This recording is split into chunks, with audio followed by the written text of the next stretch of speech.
शालीन काबरा की बात के बाद कश्मीर में ब्यूरोक्रेसी पर बातें होना शुरू हो चुकी हैं। लेकिन कश्मीर में इन दिनों अगर बात की जाती है तो क्या यह भी कहा जाता है कि जहां ब्यूरोक्रेसी में कुछ लोग तो हैं, वहीं ब्यूरोक्रेसी में कुछ ऐसे लोग भी हैं जो कश्मीर, जम्मू कश्मीर की शान और आन बनाए रखते हैं। राजौरी से राहत शुरू करने वाले शाहिद इकबाल चौधरी, सरहदी जिला कुपवारा से IAS टॉप करने वाले शाह फैसल और साउथ कश्मीर से आबिद शाह का नाम जम्मू कश्मीर के उन ब्यूरोक्रेटों में शामिल किया जाता है जो जम्मू कश्मीर का नाम ऊंचाइयों तक ले जाने की हर मुमकिन कोशिश तो कर रहे हैं और उसके साथ साथ अवाम में अपनी छाप भी छोड़ रहे हैं। फिलहाल आम लोगों से हम जो बात करते हैं उसमें यही कहा जाता है कि अल्लाह सलामत रखे, बहुत ऊंचा जाने वाले हैं। क्या हैं ये, हम दिखाएंगे इस रिपोर्ट में। अहमद अली फयाज साहब, जम्मू कश्मीर की सहाफत में एक नाम है, मुकाम है।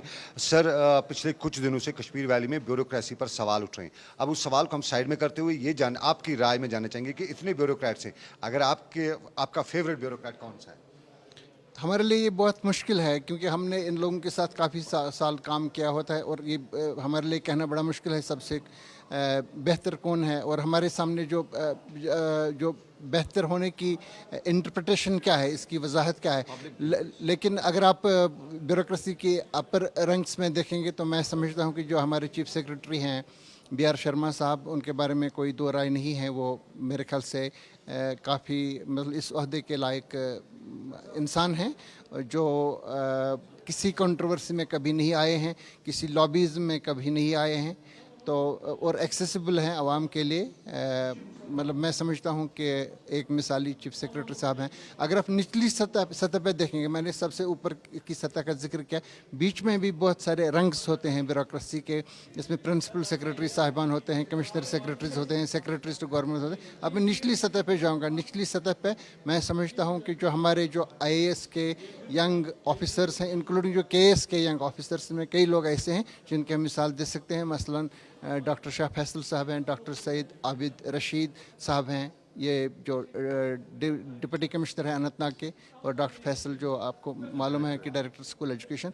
तो इनकी मिसालें यहाँ पे दी जा रही हैं और ये एक्सेसिबल हैं, ये सोशल मीडिया पे भी एक्सेसिबल हैं, ये रिस्पॉन्ड करते हैं आवाम के मुतालबात को, आवाम की शिकायत को। मैं समझता हूँ कि अगर इस किस्म का एक ब्रीड यहाँ पे ब्यूरोक्रेसी में आ जाएगा तो बहुत सारी जो गलतफहमियाँ हैं सरकार के बारे में, ब्यूरोक्रेसी के बारे में, आवाम को जो शिकायत रही है यहाँ पे साल से बल्कि डेकेड्स से कि ये लोग इनएक्सेसिबल होते हैं, ये किसी से बात नहीं करते हैं, किसी को खातिर में नहीं लाते। मैं समझता हूँ इसमें काफ़ी तब्दीली आएगी। सर, नई पोद में हमारे डॉक्टर शाह फैसल आया है, आबिद आया है, शाहिद चौधरी आए हैं, ये इनको क्या करना चाहिए? जो ये कर रहे हैं मेरे ख्याल से इन्हें वही करना चाहिए। इस वक्त ये एक नई इंटरप्रिटेशन दे रहे हैं, in a way they are interpreting the whole bureaucracy fresh.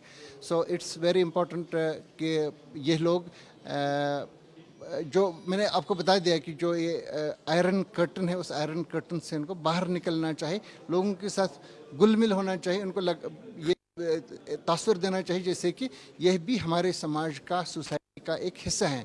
यहाँ पे इस तरह से पर्टिकुलरली जो हमारी से जो बाहर से आते हैं, मुख्तलिफ स्टेट से जो आते हैं IPS IAS ऑफिसर्स, तो इनके और लोगों के बीच में एक बड़ी दीवार रहती है, लोगों को पता नहीं होता। हम भी कभी कभी प्रेस गैलरी में बैठ के देखते हैं, ऑफिसर्स की तरफ पहचान ही नहीं पाते हैं बहुत सारे लोगों को, इनका राबिता नहीं होता। उनको राबिता रखना चाहिए, उनको ये समझना चाहिए कि ये हमारी स्टेट है, हम रहने वाले किसी और स्टेट के हैं, लेकिन यहाँ पे हमें 30 साल 35 साल यहाँ पे काम करना है। ये लगना चाहिए कि इनको कोई कंसर्न्स हैं, मतलब रियासत की के ग्रोथ से मतलब, रियासत की इम्प्रूवमेंट से मतलब। अभी तक ये तासुर यहाँ पे है कि ये लोग बाहर से आते हैं राज करने के लिए, इनकी जो प्रमोशंस हैं वो महफूज हैं, 4 साल के बाद 5 साल के बाद उनको प्रमोशन है, वो वहाँ पे लिखा है कब किसको होगा। मेरे ख्याल से इस तरह से सिस्टम अब नहीं चलेगा।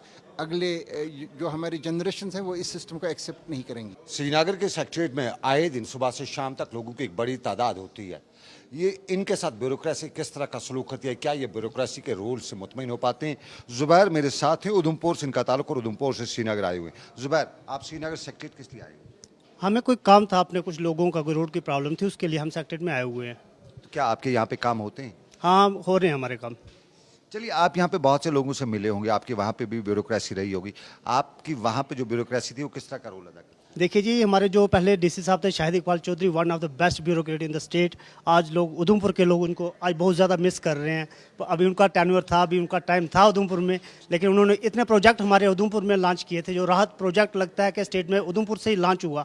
और हर साल हमारे उधर बाढ़ से हज़ारों, कम से कम 100-150 के करीब लोग उधमपुर डिस्ट्रिक्ट में अपनी जान गंवाते थे। लेकिन इन्होंने जो राहत प्रोजेक्ट वहाँ लॉन्च किया, उससे बहुत सारे लोगों को फ़ायदा हुआ। आज हम आप हमसे ही नहीं, आप हमारे उधमपुर में आके देखिए, हमारे लोगों से पूछिए। आज लोग शाहिद चौधरी साहब के लिए बहुत मिस करते हैं। जिस दिन उनकी ट्रांसफ़र का खबर फैली हमारे उधमपुर में, तो लोगों ने उनको बहुत मिस किया, लोगों ने उनको दुआएं दी, लोग रोए शाहिद साहब के पास। शाहिद साहब खुद लोगों के बीच में आए, उन्होंने बोला कि ये एक सिलसिला है नौकरी का, आज हम यहाँ हैं, कल कहीं होंगे। लेकिन लोगों ने बोला कि आप हमेशा, हम आपको मिस करेंगे, हमेशा हम आपकी लोगों की सेवा में, शाहिद साहब ने बोला, हम आप लोगों की सेवा में हाजिर रहेंगे। शाहिद इकबाल चौधरी का आपने नाम लिया, आईएएस ऑफिसर हैं, हमारी स्टेट की एक शान है।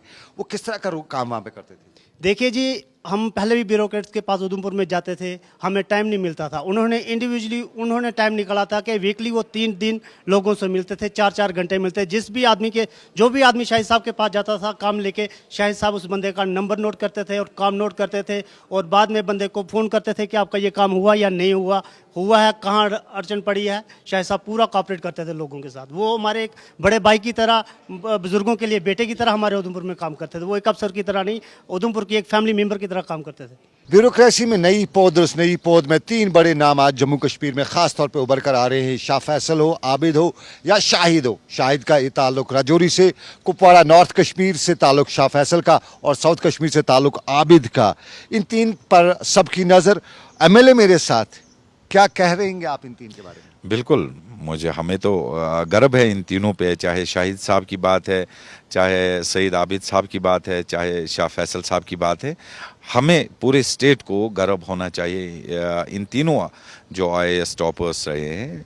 लेकिन साथ ही मुझे लग रहा है कि जहाँ तक गवर्नमेंट का जो पहल होनी चाहिए, they should be given and vital places हैं, बेशक उनको दिए हैं, लेकिन और भी इनको मजबूत करने की बहुत ज़्यादा ज़रूरत है, because they are the future of the JNK state. और साथ ही इनको देख के जो हमारे अपकमिंग बच्चे जो है वो इनको देख के सीखते हैं। और मैं उनसे भी मुतबाना गुजारिश करता हूँ, जहाँ जहाँ पे भी उनको उनकी बस की बात चले, they should update, they should give proper directions. स्कूलों में जाके, कॉलेजेस में जाके दे शुड गिव लेक्चर्स देने की बहुत ज़्यादा ज़रूरत है, कि ताकि जो आने वाले जो हमारे नस्ल है, जो हमारे बच्चे है, वो भी आईएएस की तैयारी में उनकी वो मदद करें उनकी। और ज़्यादा लोग हमारे जो बच्चे आने वाले इलेक्शन दिस एग्जामिनेशन में है, वो ज़्यादा पास होके और टॉप करके आ जाए। We are really proud of all these 3 and I strongly recommend that they should be always being kept on the top priority of the JNK government. Muzammil, आपसे जानना चाहूँगा, अनंतनाग डिस्ट्रिक्ट के हैं आप, किस तरह आप ब्यूरोक्रेसी वहाँ पे है उसको किस तरह से देखते हैं? देखिए, जो अभी हमारे डीसी साहब आए हैं नए, वो बहुत कोऑपरेटिव है और लोगों के बीच में बैठते हैं। ऐसा नहीं है कि पहले जो मतलब काम नहीं करते थे, लेकिन जो आज के डीसी साहब है वो लोगों के बीच में बैठते हैं और हर जगह पे जाते हैं, खुद मॉनिटर करते हैं कि कैसा मतलब चल रहा है, कैसे चलना चाहिए, वैसा कोऑपरेट करते हैं। और अगर कोई भी बंदा उसके पास, कोई भी मतलब जाते हैं, चाहे बुज़ुर्ग जाए चाहे आम लोग जाए उसके पास, तो उनके साथ पूरा कोऑपरेट करते हैं और उनका अपना नंबर देते हैं कि अगर कोई भी प्रॉब्लम होती है तो वो कहते हैं कि हमें इन्फॉर्म कीजिए। और बाकी जो आबिद साहब खुद मतलब आपने देखा भी होगा कुलगाम में कि वो नीचे बच्चों के साथ बैठे हुए थे। चलिए, आप कश्मीर में बहुत से ब्यूरोक्रेट्स हैं, आप नंबर 1 किसको देंगे, नंबर 2 किसको देंगे, नंबर 3 किसको देंगे? नंबर 1 तो शाहिद साहब को देंगे, जो उधमपुर डीसी रह चुके हैं, क्योंकि अभी हम गए थे उनके पास यहाँ पे सीएम सेक्रेटरीट में, उन्होंने बहुत कोऑपरेट किया हमारे साथ। दूसरा नंबर तो हम आबिद साहब को दे देंगे, क्योंकि मतलब जिस लिहाज से हम देखा जाए कि कैसे कोऑपरेट करते हैं, बाकी लोग कैसे कोऑपरेट करते हैं, उस लिहाज से शाहिद साहब बहुत ज़्यादा कोऑपरेटिव और आबिद साहब बहुत ज़्यादा कोऑपरेटिव। तो ये था आज की असम्बली का हाल। देखा आपने अपोजिशन का वॉकआउट, जम्मू कश्मीर की सियासत और उस पर सिक्योरिटी मामला पर नेशनल कॉन्फ्रेंस और दूसरे अरकान का वॉकआउट और उस पर सरकार का बयान।